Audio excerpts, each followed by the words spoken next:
In 1938, J.R.R. Tolkien was in talks with a German publishing house to release a German version of The Hobbit. But things took an unexpected turn when the publisher asked for proof of Tolkien's Aryan heritage. Tolkien was deeply offended by this request and wrote a letter to his publisher expressing his disdain for this request and drafted two letters in response. One ignoring the request and another discreetly calling out the publisher for buying into the racist ideologies of the Third Reich. It's unclear which version was sent, but in a letter to his son in 1941, Tolkien referred to Adolf Hitler as a ruddy little ignoramus.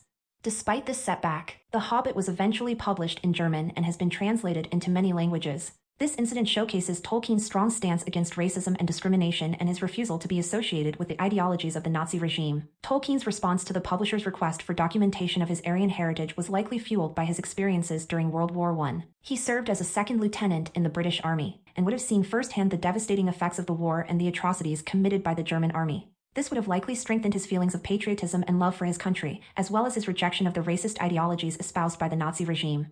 Additionally, Tolkien's experiences in the war would have made him sensitive to the issue of national identity and the dangers of basing one's identity solely on race or ethnicity.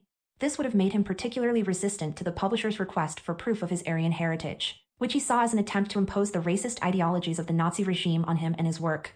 In his letter, he made it clear that his identity as an English subject and his pride in his German name should be sufficient and that it is improper to hold subjects of another state to comply with the laws of one's country. J.R.R. Tolkien's legacy as a literary figure is immense, and his works continue to be beloved by readers of all ages. His most famous works, The Hobbit and The Lord of the Rings, are considered to be classics of fantasy literature. They are known for their richly detailed world-building, complex characters, and epic story arcs. The tales of Middle-earth, the world in which these stories take place, have captured the imagination of readers for generations and continue to be popular today. The Hobbit, first published in 1937, tells the story of Bilbo Baggins, a hobbit who is drawn into an adventure to help a group of dwarves reclaim their homeland from the dragon Smaug.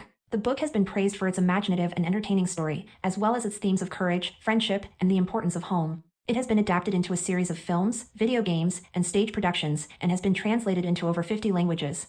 The Lord of the Rings, first published in 1954, is a sequel to The Hobbit and tells the story of a hobbit named Frodo Baggins, who is entrusted with the task of destroying a powerful ring that could bring about the destruction of Middle-earth. The book is known for its complex and detailed world-building, its memorable characters, and its epic story arc. It has also been adapted into a series of films, video games, and stage productions, and has been translated into over 40 languages. Tolkien's works have had a profound impact on the fantasy genre and popular culture. They have been cited as an inspiration by many fantasy authors, filmmakers, and game developers. The influence of Tolkien's works can be seen in many fantasy series, games, and movies. His legacy has not only been limited to the fantasy genre, but it has also had a significant impact on the way people think about fantasy, storytelling, and the imagination. Tolkien's works have been enjoyed by generations and will continue to be enjoyed for generations to come. They are timeless, and their popularity only seems to grow with time, and will continue to be a source of inspiration and enjoyment for many.